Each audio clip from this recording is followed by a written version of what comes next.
बातमीपत्रात आता पाहूयात गल्लीपासून ते दिल्लीपर्यंतच्या ताज्या घडामोडींचा धावता आढावा। वाघाचं कातडं पांघरणाऱ्या शेळ्या कधीच वाघ होणार नाहीत अशी टीका मुख्यमंत्री एकनाथ शिंदे यांनी ठाकरे गटाचे प्रमुख उद्धव ठाकरेंवर केली आहे। तसंच हनुमान चालीसा म्हटल्यानं जेलमध्ये टाकणाऱ्या लोकांना या निवडणुकीत रामभक्त आणि हनुमान भक्त जागा दाखवतील असंही ते म्हणाले। कल्याणचे खासदार श्रीकांत शिंदे यांच्या विकास दशक 10 वर्ष प्रगतीची कल्याणच्या समृद्धीची या कार्य अहवालाच्या प्रकाशन सोहळ्यात एकनाथ शिंदे बोलत होते। नकली वाघ कल्याण डोंबिवलीमध्ये येऊन पोकळ डरकाळ्या फोडून गेले, पण हा एकनाथ शिंदे रिंगमास्टर आहे, तोपर्यंत वाघाचं कातडे पांघरणाऱ्या शेळ्या कधीच वाघ होणार नाहीत। या देशात एकच वाघ होऊन गेला, त्यांचं नाव हिंदू हृदय सम्राट बाळासाहेब ठाकरे आहे। अयोध्येत राम मंदिर झालं, बाळासाहेब असते तर भरभरून कौतुक केलं असतं, पण त्यांनी आनंदही व्यक्त केला नाही, हे दुर्दैवी आहे। त्यामुळेच पंतप्रधान नरेंद्र मोदी यांनी दिलेली नकली शिवसेनाची उपमा योग्य आहे असा टोला त्यांनी लगावला। पुढे ते म्हणाले, ही निवडणूक देशाच्या विकासाची आहे। नरेंद्र मोदी आपल्या देशाला महासत्तेकडे नेणार आहेत। पुढे 25 ते 50 वर्षांचा विचार करणारा विजनरी लीडर श्रीकांत शिंदे आहे। अहंकारी लोकांनी आपल्या इगोसाठी राज्याचं नुकसान केलं। बाळासाहेबांच्या विचारांवर 2019ला लोकांच्या मतांनी युतीचं सरकार स्थापन व्हायला हवं होतं, मात्र काँग्रेसला डोक्यावर घेऊन त्यांनी सरकार स्थापन केलं। आम्ही 2020 मध्ये चूक दुरुस्ती केली आणि महायुतीचं सरकार स्थापन केलं असं शिंदे म्हणाले। याशिवाय ते म्हणाले, सध्याच्या नकली शिवसेनेकडे धनुष्यबाण नाही, पक्ष नाही। खरी शिवसेना मी वाचवली, त्यामुळेच अनेक लोक माझ्यासोबत आले। मी काही एरियल फोटो काढणारा किंवा फेसबुक लाईव्ह करणारा मुख्यमंत्री नाही। मी शेताच्या बांधावर जाऊन काम करणारा मुख्यमंत्री आहे। तुम्हाला काम करणारा व्यक्ती हवाय की गरम होतं म्हणून परदेशात जाऊन आराम करणारा व्यक्ती हवाय असं शिंदेनी म्हटलंय। अमरावती लोकसभा मतदारसंघातील महाआघाडीच्या उमेदवारासाठी उद्धव ठाकरे यांनी अमरावतीमध्ये सभा घेतली। यात त्यांनी मतदारांना महाविकास आघाडीच्या उमेदवाराला विजयी करण्याचं आवाहन केलं। गेल्या 75 वर्षात काँग्रेस सरकारनं देशाला जेवढं लुटलं नाही, तेवढं मोदी सरकारनं 10 वर्षात देशाला लुटलं असल्याची टीका उद्धव ठाकरे यांनी केली। काँग्रेसला गेल्या 75 वर्षात जे जमलं नाही ते आम्ही 10 वर्षात केलं असल्याचा दावा मोदी करतायत आणि ते खरंही आहे। 75 वर्षात काँग्रेसनं देशाला लुटलं नाही, तेवढं गेल्या 10 वर्षात मोदी सरकारनं देशाला लुटलं असल्याचा आरोप त्यांनी केलाय। पुढच्या 30 वर्षात तुम्ही काय करणार आहात हे सांगत बसण्यापेक्षा मागच्या 10 वर्षात काय केलं त्याचा आधी आम्हाला हिशोब द्या, अशा शब्दात त्यांनी नरेंद्र मोदी यांना आव्हान दिलंय। आम्ही महिलांबद्दल काही बोललो तर आमच्यावर कारवाईची भाषा करता, तर भाऊ बहिणीच्या नात्याचा विकृत उल्लेख करणारा असंस्कृत माणूस राज्याचा सांस्कृतिक मंत्री म्हणून आमच्या मानगुटीवर बसवला। त्या मुनगंटीवारांविषयी नरेंद्र मोदी यांना प्रश्न विचारा, अशा शब्दात उद्धव ठाकरे यांनी सुधीर मुनगंटीवार यांच्यासह मोदी यांच्यावर टीका केली आहे। तुमच्यातलाच एक मंत्री खासदार सुप्रिया सुळे यांना शिव्या देतो, अशा वेळी कुठे गेले भाजपचे सर्व नेते, असा प्रश्न त्यांनी उपस्थित केला। तुम्ही आम्हाला हिंदुत्व शिकवण्याची आवश्यकता नसल्याचं ते म्हणाले। जास्त मुलं होतात त्यांना विरोधक पैसे वाटून टाकतील असं तुम्ही म्हणत आहात, मात्र तुम्ही 10 वर्षापासून सत्तेवर आहात, ज्यांना कमी मुलं होतात त्यांना पैसे का नाही वाटले असं म्हणत उद्धव ठाकरे यांनी मोदींवर पलटवार केलाय। बुलढाण्याच्या उद्धव ठाकरे यांच्या सभेनंतर काँग्रेसमधील गटबाजी चव्हाट्यावर आली आहे, कारण ठाकरेंची सभा संपताच इथं काँग्रेसच्या पदाधिकाऱ्यांमध्ये फ्री स्टाईल हाणामारी झाल्याची घटना घडली आहे। खामगावमध्ये उद्धव ठाकरे यांची सभा पार पडली होती। काँग्रेसचे माजी आमदार दिलीप कुमार सानंदा आणि काँग्रेस सेवा दलाचे कार्याध्यक्ष तेजेंद्र सिंह चव्हाण यांच्यात धक्काबुक्की झाली। महाविकास आघाडीचे उमेदवार नरेंद्र खेडेकर यांच्या प्रचारार्थ रविवारी या सभेचं आयोजन करण्यात आलं होतं। यावेळी राज्यातील आणि स्थानिक महाविकास आघाडीचे नेते मंचावर उपस्थित होते। उद्धव ठाकरे यांचं भाषण संपताच नेते आपल्या मार्गाने निघाले, मात्र काही वेळातच दिलीप कुमार सानंदा सभास्थळावरून बाहेर पडत असताना समोरून तेजेंद्र सिंह चव्हाण यांची गाडी तिथे आली। यानंतर या दोन्ही नेत्यांमध्ये काही कारणावरून शाब्दिक चकमक झाली। काही वेळानं या शाब्दिक वादाचं रूपांतर धक्काबुक्कीमध्ये झालं। यावेळी काही कार्यकर्ते तेजेंद्र सिंह चव्हाण यांच्या अंगावर धावून गेले, तसंच त्यांच्या गाडीच्या काचा देखील फोडल्या। या घटनेमुळे सभास्थळी काही काळ गोंधळाचं वातावरण निर्माण झालं होतं। यावेळी पोलिसांनी मध्यस्थी करत प्रकरण सोडवलं, मात्र या घटनेमुळे काँग्रेसमधील गटबाजी चव्हाट्यावर आल्याच्या चर्चा आहेत। 5 वर्षांपूर्वी मी चूक केली, त्याबद्दल आज अमरावतीकरांची माफी मागतो। ज्यांना पाठिंबा दिला त्यांना लोकांनी माझ्या शब्दावर खासदार केलं असं म्हणत राष्ट्रवादी काँग्रेस शरदचंद्र पवार पक्षाचे अध्यक्ष शरद पवार यांनी अमरावतीच्या भाजप उमेदवार नवनीत राणा यांच्यावर टीका केली आहे। तसंच 10 वर्षात काय केलं हे सांगण्याऐवजी आमच्यावर टीका करण्याचं काम आजच्या पंतप्रधानांकडून सुरू आहे, त्यामुळे आता त्यांच्या हातून सत्ता काढून घ्यावीच लागेल असा हल्लाबोलही त्यांनी केला।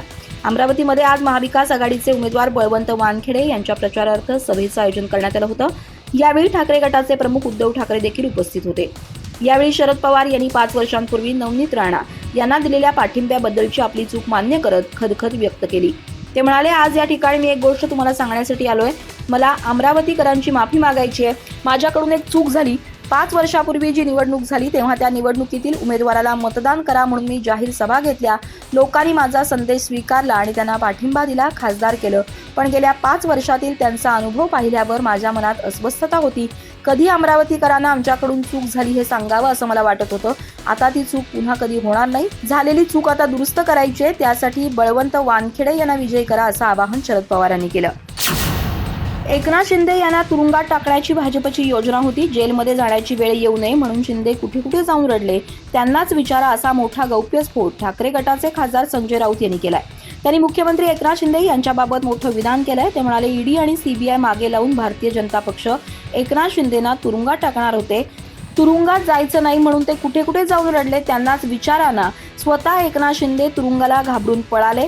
भाजपमध्ये एकतर भ्रष्टाचारांना स्थान आहे किंवा खोटं बोलणाऱ्यांना जागा आहे. एखादा माणूस भाजपमध्ये गेला की त्याला खोटं बोलण्याचं ट्रेनिंग दिलं जातं असं राऊतांनी म्हटलंय.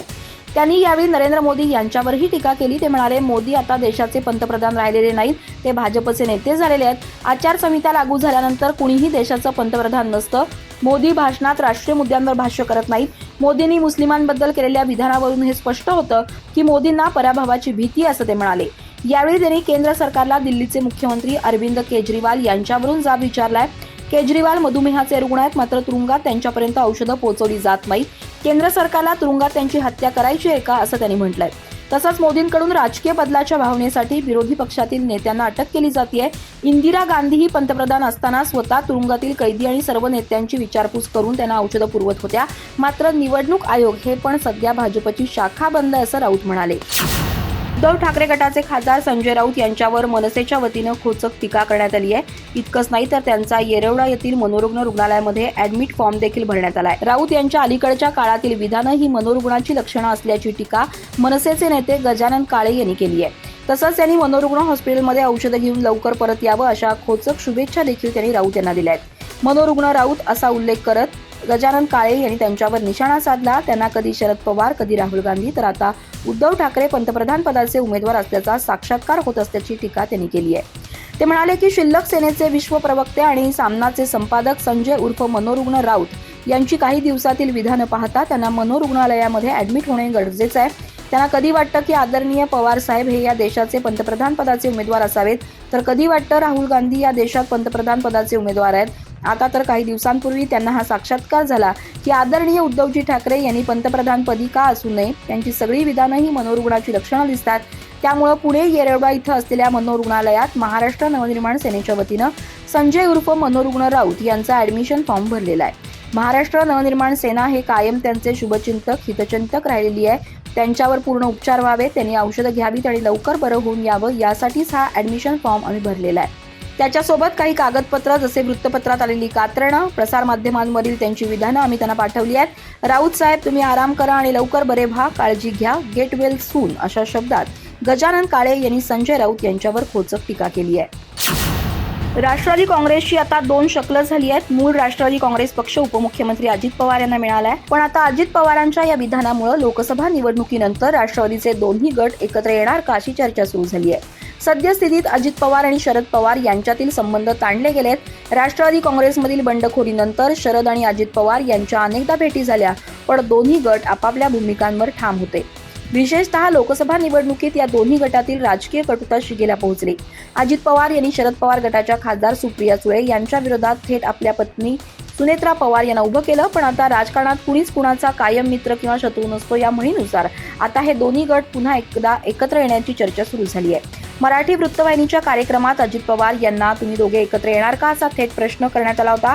त्यावर अजित पवार यांनी 7 मे रोजीचं मतदान होऊ द्या, तोवर मी यावर बोलू शकत नाही असं उत्तर दिलं. म्हणजे त्यांनी हा प्रश्न फेटाळला नाही. यावरून वेगवेगळे तर्कवितर्क व्यक्त केले जात असताना त्यांनी आपण आपल्या भूमिकेवर ठाम असल्याचंही ठणकावून सांगितलं. ते म्हणाले की सध्या बारामतीत एक वेगळाच प्रचार सुरू आहे, आम्ही भविष्यात एकत्र येणार आहोत असं मतदारांना सांगितलं जात आहे. हा प्रकार जनतेला बुचकळ्यात टाकणार आहे, पण मी माझ्या राजकीय भूमिकेवर ठाम राहणार आहे. ही भूमिका सध्या मतदार आणि कार्यकर्त्यात गेली पाहिजे. 7 मे पर्यंत भावनिक व्हायचं नाही, कुणीही मऊ पडायचं नाही. समोरचे उमेदवार त्यांच्या परीने प्रयत्न करतायत, पण ही लढाई भावकीची किंवा गावकीची नाही तर देशाची आहे असं अजित पवार म्हणाले. लई फडफड करत होता, स्वतःलाच मोठा समजत होता, कुठं गेला काय माहिती, असं म्हणत रांगड्या भाषेत मराठा आंदोलक मनोज जरांगे यांनी मंत्री छगन भुजबळ यांच्यावर टीका केली आहे. महायुतीमध्ये नाशिकच्या जागेवरून तिढा कायम असल्यानं छगन भुजबळ यांनी नाशिकमधून माघार घेतली. त्यानंतर रविवारी पुण्याच्या भोरमध्ये बोलताना जरांगे यांनी निशाणा साधलाय. दरम्यान यावेळी बोलताना मनोज जरांगे यांच्या पायाजवळ अचानक साप सुरळी आली. त्यावरूनच जरांगे यांनी भुजबळांवर खोचक भाष्य केलंय. ते म्हणाले, लई फडफड करत होता, स्वतःलाच मोठा समजत होता, कुठं गेला काय माहीत, दिसत नाही अजून, बर्फात जाऊन झोपला काय हिमालयात, असं जरांगे म्हणाले. पुढे जरांगे म्हणाले, मी तुमच्या ताकदीवर सर्व नीट केलेलं आहे. पूर्वी आपला समाज एकत्र येत नव्हता, त्याचा पुरेपूर फायदा त्यांनी उचलला, आपला छळ केला, पण आता समाज एक झालाय. लोकसभा निवडणुकीत कुणाला तुम्हाला ज्यांना पाडायचं आहे त्यांना पाडा, पण पाडताना एवढ्या ताकदीनं पाडा की त्यांच्या पुढच्या 5 पिढ्यांना उभं राहता येणार नाही. एवढी ताकद यावेळी मराठ्यांनी दाखवावी, असं जरांगे मराठा बांधवांना संबोधित करताना म्हणाले. तसंच सगळे सोयऱ्याची अंमलबजावणी आणि मराठा कुणबी एकच आहेत हा कायदा पारित करणं महत्त्वाचं आहे. या कायद्याच्या बाजूने जे नेते असतील त्यांनाच मतदान करावं. जर आरक्षण नाही दिलं तर येणाऱ्या लोकसभा निवडणुकीत मराठा समाज 100% मैदानात उतरणार, असा इशारा त्यांनी दिला. तसंच त्यांनी 8 जूनला होणाऱ्या सभेबाबत माहिती दिली. ते म्हणाले, 1700 एकर जमीन आहे, त्यातील 900 एकर जमिनीची साफसफाई होतीये. येत्या 1 तारखेपासून त्याचं काम अधिक वेगानं सुरू राहणार आहे. नारायणगडाच्या पायथ्याशी शेकडो गावांची जवळपास 2000 हेक्टर जमीन आहे. पार्किंगची व्यवस्था व्हावी यासाठी शेतकरी त्यांचे बांध सुद्धा मोडणार आहेत. राज्यातील 6 कोटी मराठा समाज त्या ठिकाणी येणार आहे. गावागावात त्याची जागृती लोकांनी सुरू केली आहे. एकही मराठा त्या दिवशी घरी राहणार नाही, असं जरांगे म्हणाले.